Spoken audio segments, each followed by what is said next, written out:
მოგესალმებით. მე ვარ გუგა კირვალიძე. ჩვენ ახლა ვიმყოფებით რუსთავის საერთაშორისო ავტოდრომზე და ესეთი მომზადებულები ჩამოვედით, რომ წრიულ რბოლას უყუროთ. ჩვენ ახლა ვართ წრიული რბოლის გახსნაზე. ორგანიზატორები ძალიან მაგრა მოემზადნენ. მანქანების გამოფენა გააკეთეს. გალფმა მოაწყო ძალიან მაგარი ლაუნჯი VIP სტუმრებისთვის. უზარმაზარი სივრცეა, სადაც გალფის ჰოთ-დოგები გაიყიდება და გამაგრილებელი სასმელები. გალფის დიდი ბენზომზიდი დგას, რომელიც მონაწილეებს ბენზინს ჩაუსხავს. იმდენი ბილეთი გაიყიდა, რაც საქართველოს წრიული რბოლის ისტორიაში არ მომხდარა. მოკლედ, ყველაფერი უნდა ყოფილიყო როგორც ინდურ კინოებშია, მაგრამ ამინდი ადგა და საშინელი ქარი გადმოაგდო რუსთავის ავტოდრომზე. მაგრამ ჩვენ ვერ შეგვაჩერებს ქარი, იმიტომ რომ ჩვენ ვართ ავტომრბოლელები, ჩვენ აქ ტენისს კი არ ვთამაშობთ.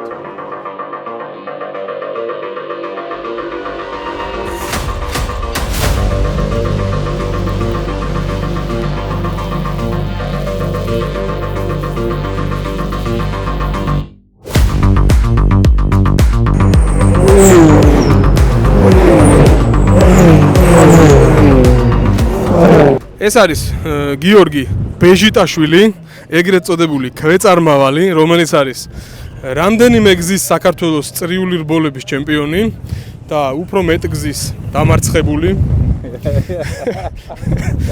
დღეს სტარტზე დგას მეორე პოზიციაზე, რაც საკმაოდ კარგია 52 წლის ადამიანისთვის. რა სიტყვი, როგორ ხოძე ხარ, რამდენი ხანი ვარჯიშობ და როგორ მდგომარეობაშია შენი მანქანა? მანქანა ნორმალურ მდგომარეობაშია, ცოტა დეტონაციები ქონდა და თურმე სხვა კომპანიის საწვავი მესხა და არ დავასახელებ და ძალიან დიდი პრობლემები მქონდა და ძლივს გავასწორე. რა კომპანიის ჩაასხირო და ასახელო და გასწორდა? ბიჭო, ეხლა გალფი გვისხია ყველას და რავი, ოკეი არის რა, კარგად დადის. დანარჩენს რავი, აი შეჯიბრი გვაჩვენებს, სტაბილურობა და ასე შემდეგ. ისე შენ გამოდიხარ წრიულ რბოლაზე 2013 წლიდან, ხო? 2012 წლიდან გამოდიხარ. მე მაინტერესებს აი დაახლოებით ერთი ეტაპისთვის ვარჯიშები რას მოიცავს და რამდენი ხანი ვარჯიშობ ხოლმე? გააჩინა თუ მანქანა გასამზადებელია, ხა ცოტა ბევრს ვარჯიშობ რა. ისე ეხლა რავი 1-3-4 გავარჯიშებათ საკმარისია. კაი, 2012 წლიდან ეს გზა შეიცვალა რამეით? რა შეიცვალაო? გზა რამე შეიცვალა, მოსახლეობები შეიცვალა, ან დაგრძელდა, ან დამოკლა, რამე მოხდა? აი, ეხლა რა გინდა, ვერ გავიგე. დაგრძელდა, მე მაინტერესებს 2012 წლიდან თუ გამოდიხარ, კიდე რატო ვარჯიშობ და კიდე მეორე ადგილზე, რატო ამთავრებ კვალიფიკაციას? ბიჭო, მანქანა, იმიტომ ვარჯიშობ, იმიტომ კი არა რომ ტარება დამოვიწლა, იმიტომ რომ მანქანა ოპტიმალურ კონდიციამდე მივიყვანო. და დრიფტერები ვერ მიხვდებით. გასაგებ, არა, ჩვენ გვეგონა რომ იმიტომ ვარჯიშობდით. მაგას დრიფტერები ვერ მიხვდებით. კაი, მადლობა, წარმატებებს გისურვებთ დღევანდელ რბოლაზე. და სხვათაშორის ძალიან გიხდება წითელი ფერი. ეს არის ირაკლი კუხი, ესე რომ რა სიტყვი დღევანდელ რბოლაზე? ოჩახ, წარმატებებს გისურვებთ, ძალიან დამაჯერებელი კვალიფიკაცია ქონდა.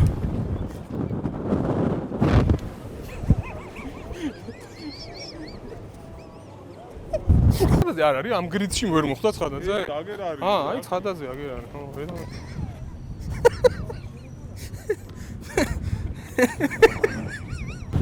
უყურებ წრიულ რბოლას. შეადარა. სანდროს ხეროდინაშვილსა და ირაკლი შალიკაშვილის შორის ვის აირჩევდი? ვიცი არც ერთი. ირაკლი. მადლობა.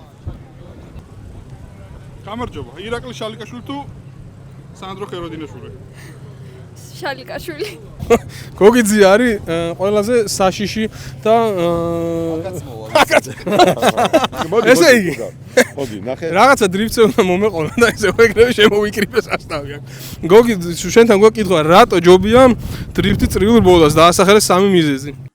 ამ მომენტში მიკროფონი გაფუჭდა, მაგრამ საბედნიეროდ მე მახსოვს გოგის სიტყვები.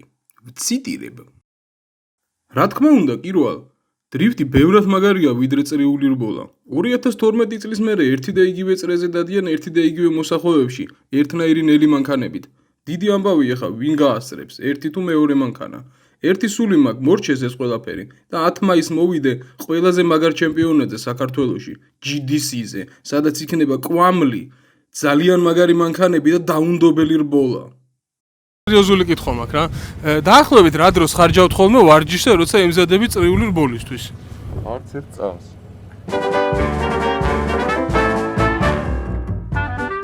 მოხდა რომ მაგრამ გაჩვენა იმას გლიჯადა რა იცი.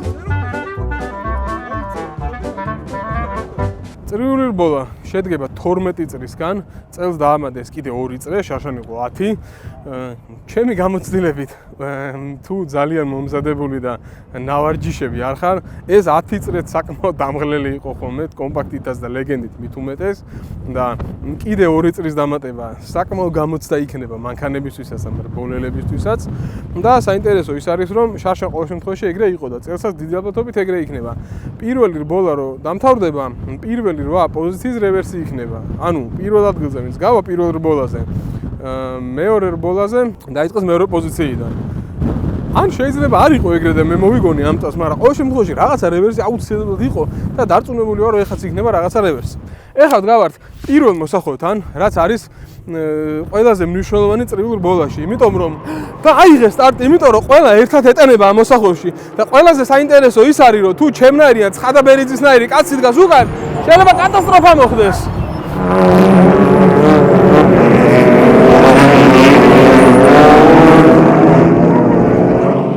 წამო, აქეთ. არ მოხდა კატასტროფა. იმიტომ რომ მე არ ვარ.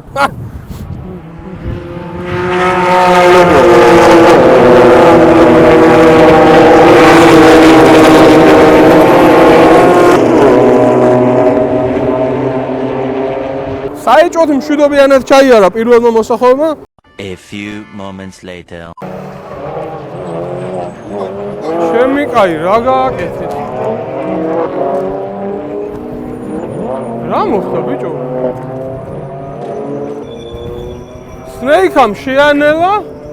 ყვითელი დრო შეაჩვენეს თუ რატო გააჩერეს ბიჭო?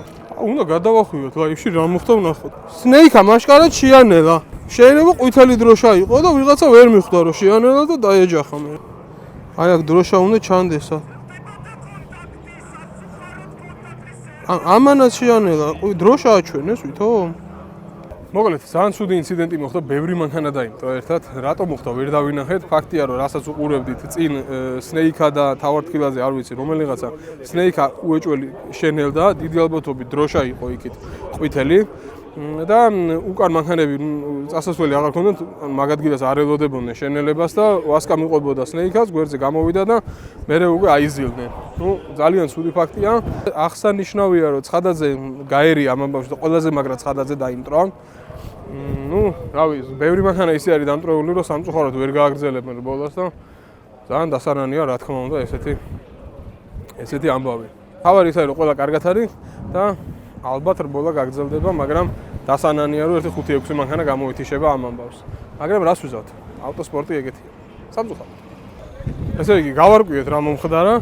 უშო ყოფილა გადავარდნილი სადღაც. დროსააფიდან რომ გამოვიდნენ, მარშალებმა გამოკიდეს სეიფთი რომ დაინახეს თავართხილაძემ და სნეიქამ გას აუშვეს, შეანელეს, ვასკა ძალიან ახლოს იყო, ცოტა მარცხნივ გამოიწია, სხვებმა ვეღარ შეამჩნიეს და მოხდა ესეთი სკანდალი. მე მგონი 5 მანქანაა დასხოდილი.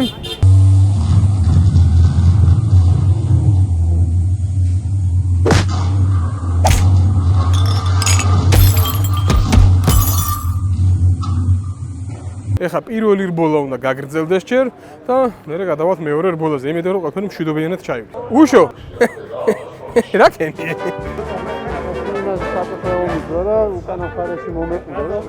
გითხრეს რა მოხდა იმის მერე შერაცხერში გადახვდი? დეგაიო მანდ გადავარდიო თორე. საღო.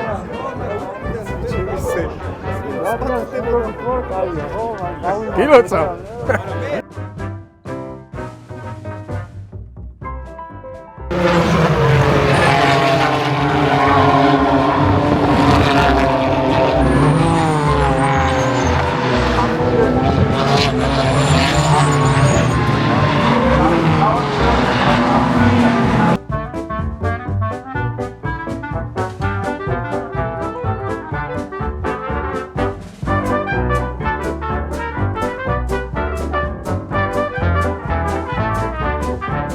მორჩა დღევანდელი შეჯიბრი. როგორც ნახეთ, პირველ რბოლაზე ძალიან ცუდი ინციდენტი იყო. 5 თუ 6 მანქანა გამოერთიშა რბოლას და აქედან 3 ცხადაბერიძის, ვასკასი და სეროფას მანქანები ძალიან მაგრა დაიმტრა. მაგრამ, ნუ რას ვიზავთ, ავტოსპორტი ეგეთია. პირველი რბოლა მოიგო სანდრო თავართხილაძე. გამარჯობა, მე მრბოლელი ვარ. პირველი რბოლა მოიგო სანდრო თავართხილაძემ. მეორე რბოლაში ძალიან მაგარი ბრძოლები იყო, ძალიან დაძაბული ბრძოლა იყო და მეორე რბოლად სანდრო თავართხილაძემ მოიგო.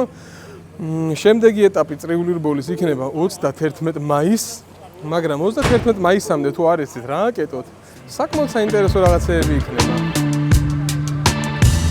მანამდე გამოიწერეთ ჩვენი არხი და დაელოდეთ ძალიან მაგარ სიახლეებს. აბა თქვენ იცით.